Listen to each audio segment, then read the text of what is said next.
Bir gün konuşmuştum bir tanesiyle. İnanmıyordu yaratıcıya. Dedi ya bu gezegenler neden böyle dedi. Dizilişini falan beğenmemiş. Buyur dedim sana vereyim yani. Sen nasıl dizmek istersin dedim. Ne bileyim ben dedi yani. Şimdi sen bilmiyorsun ama gezegenlerin dizilişinden memnun değilsin. Şimdi ortada bir memnuniyetsizlik var farkındaysanız. Bu ortaya çıkan memnuniyetsizlik veyahut memnuniyetsizliği içeren sorular şöyle bir elekten geçirildiğinde bir yaratıcının yokluğuna delil çıkmıyor bu sorulardan. Mesela şöyle düşünelim. Bir padişah zamanında yaşayan birisiniz. Öyle düşünün. Padişahın da bazı koyduğu kurallar var. Siz de padişahın o kuralları niye koyduğunun hikmetini anlamamışsınız. Mesela diyor ki akşam 8'den sonra evden çıkmayacaksınız diyor. Sen de diyorsun ki ya neden akşam 8'den sonra evden çıkmayalım ki? Bu çok mantıksız diyorsun mesela kendince. Sizce burada padişahtan memnuniyetsizlik mi var yoksa burada padişahın yokluğuna bir delil mi var? Memnuniyetsizlik var yani bu ifadeyi aldığında buradan padişahın yokluğuna delil çıkmıyor. Ya da dese ki mesela padişah artık keçi kesmeyeceksiniz, koyun keseceksiniz. Yeni kanunumuz bu dese. Biri de çıkıp dese ki ya arkadaş ben keçi etini çok severim. Ben niye koyun kesilecekmiş? Ben böyle bir kuralı kabul etmiyorum dese. Kuraldan memnuniyetsizliği padişah yok manasına çıkıyor mu sizce? Çıkmıyor. Demek ki söylemleri aldığınızda, söylemlere baktığınızda bir memnuniyetsizlik ifadesi var. Ama bu yaratıcının yokluğuna delil olmuyor. Bakın aynı söylemler. Yani neden yeryüzünde savaşlar oluyor? Neden sakat insanlar doğuyor? Sizce burada ne var? Memnuniyetsizlik var. Yani neden sakat çocuklar doğuyor?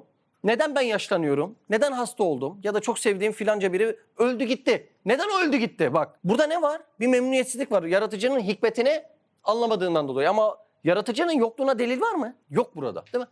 Şimdi ateizmin söylemlerine baktığınızda, inançsızlığın söylemlerine baktığınızda şöyle biraz onu elekten elediğinizde bütün ifadeler aslında bir memnuniyetsizliği gösteriyor. Yani o ifadeleri aldığında, alt alta yazdığında bir yaratıcının yokluğuna delil çıkmıyor.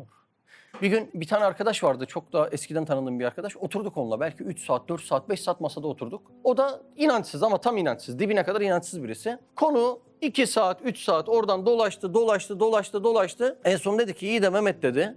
Madem öyle dedi, bu yeryüzünde savaşlar oluyor değil mi dedi. Evet oluyor dedim. Yaratıcı dedi bu savaşların olmasına, mazlumların zarar görmesine niye müsaade ediyor dedi. Dedim ki dur bakayım orada. Sen 3 saatlik konuşmanın hiçbir yerinde yaratıcının varlığını kabul etmiyorsun. Zekatta kabul etmiyorsun. Namazda kabul etmiyorsun. Oruçta kabul etmiyorsun. Kullukta kabul etmiyorsun. Kur'an'da kabul etmiyorsun. Peygamberlikte kabul etmiyorsun. Ne oldu da şimdi savaşlara konu gelince sen yaratıcıyı konuya kattın ki dedim. Sen inanmıyordun zaten. Şimdi inanmıyormuşçasına devam edelim konuşmaya. Yeryüzünde dedim zulüm var mı? Var. Senin itikadına göre Allah var mı? Yok. Kim yapıyor dedim bu zulümleri? İnsanlar yapıyor dedi. Zalim insanlar var. Tamam şimdi yaratıcıyı tekrar ortama koyduğunda gene zalimler yapıyor. Sen dedim yani 3 saatlik konuşmada Allah'a inanmadığını ifade ediyorsun da neden konu buraya geldiğinde suç atmak için inanmadığın Allah'ı var ediyorsun orada? Anladınız mı demek istediğimi? Yani söylemleri aldığınızda şöyle bir baktığınızda söylemlerde yaratıcının yokluğuna delil yok. Söylemler sürekli neden bu böyle? Benim canım böyle istemiyordu, savaşları istemiyordu, sakat doğanları istemiyordu. Gezegenlerin bu halini benim canım istemiyordu. Dinozorların yok olmasını, penguenlerin üzülmesini benim canım istemiyordu. O zaman ben de yaratıcıya inanmam diyor. Anladınız mı? Yani yokluğa çıkan bir kapı yok. Olayların altında ne var? Memnuniyetsizlik var. İşte bu memnuniyetsizlikten doğan başka bir inançsızlık şeklinin sebebi de dua meselesi. Aynı memnuniyetsizlik ifadesi. Bir gün yine birisiyle muhabbet ediyoruz. İnanmadığını söyledi. Ben de şaşırdım. Hayırdır dedim yani. Ne oldu da inanmadın? Hani aynı soruyu sordum. Yaratıcının yokluğuna delilin nedir dedim yani. Şimdi biz değil mi binlerce ders okuduk ve binlerce derslerin her birinde binlerce delille biz yaratıcının varlığına bir delil buluyoruz. Sen de yok diyorsun. Yokluğuna delil nedir? Dedi ki ben dua ettim. Duamın karşılığını vermedi dedi. Görüyor musunuz olayı? Dua ediyorum ve istediğim şeyler de öyle büyük şeyler değil. Basit şeyler istiyorum ama duama karşılık gelmediğinden dolayı ben bir yaratıcıya inanmıyorum dedi. Ben Risale-i Nur'ları ilk okuduğum zamanlarda dedim ki ya bu dua bahsinin bu iman kitabında ne işi var dedim. Çünkü Risale-i Nur Kur'an'daki imanı ayetleri alıp tefsir ediyor ekseriyetle biliyorsunuz. Dedim ki Allah Allah. Dua bahsi böyle yani imana bakan bir yanını kavrayamamıştım o dönem. Dedim ki ya bu duanın iman kitabında ne işi var demiştim. Bu soruyla karşılaştıktan sonra anladım ki duanın mahiyeti bilinmezse, duadaki Allah'ın hikmeti idrak edilmezse eğer, bir insan duama cevap verilmiyor. Yani dua ne demek biliyor musun? İstemek demek. Yani Allah benim istediğimi vermiyor, ben de onu tanımıyorum diyor. Yani baktığında yine burada bir yaratıcının yokluğuna delil yok açıkçası. Ama memnuniyetsizlikten dolayı ne var? Bir inkar çeşidi var. Allah Allah. Şimdi o yüzden bu dua meselesinin özünde ne varmış biliyor musunuz? Duanın özünde tevhid inancı varmış aslında. Çünkü duayı kabul etmeyen birisi nasıl dinden çıkabiliyorsa, demek ki dini idrak edip mertebesini arttıran kişi de duayı o ölçüde anlamış insan oluyor. Bak şimdi, dua istemek demek dedik.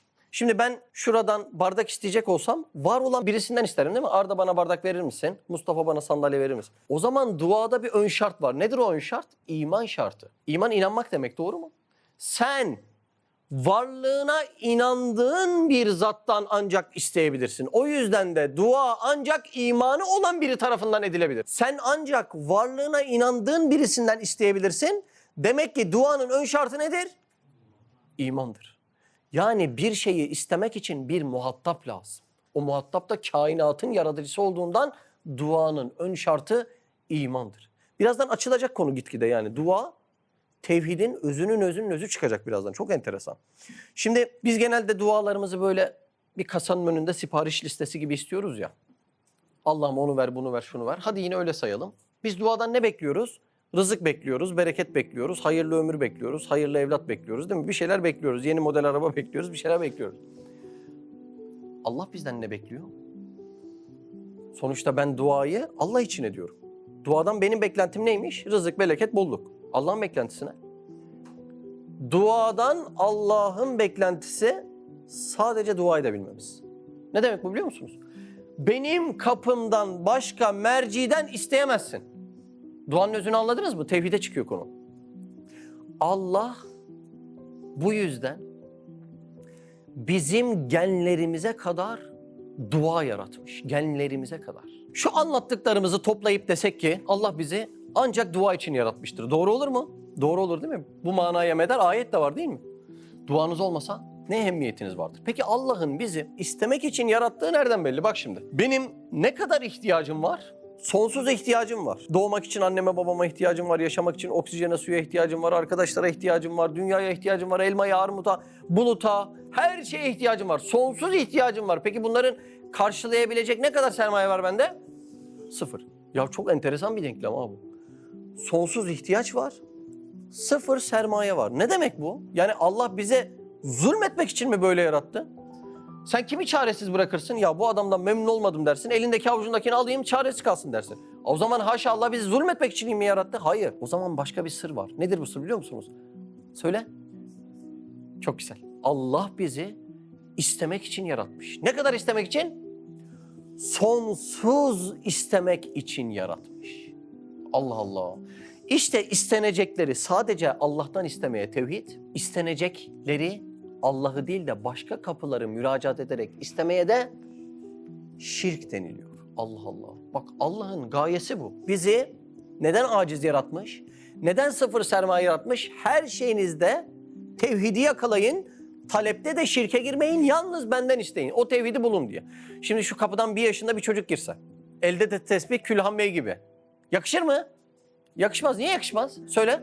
Aciz. Bak niye yakışmıyor çocuğa? Çünkü çocuk aciz. Çocuğa ne yakışır?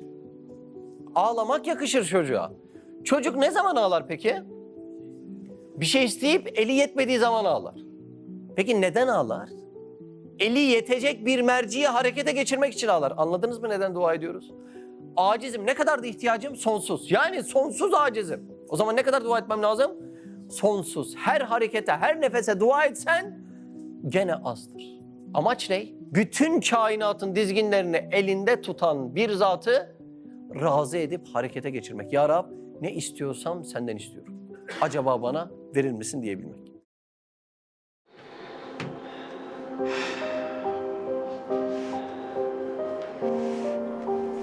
Olmazsa olmaz zannettiğiniz dükkanların içinde öleceksiniz. Bu işi bitirmezsem mahcup olurum zannettiğiniz atölyelerin içerisinde son nefesinizi verip gideceksiniz. Gençliğin de gidecek. Aldığın tatlar da gidecek. Heyecanın da gidecek. Tek tek gideceksin. Binanın taşları gibi her gün dökülüyorlar. İstesen de istemesen de. Allah aşkına o gün geldiğinde sizi, bizi ne kurtaracak? Bahtına düştüm ya Rab, bahtına düştüm ya Rab, bahtına düştüm ya Rab, bahtına düştüm.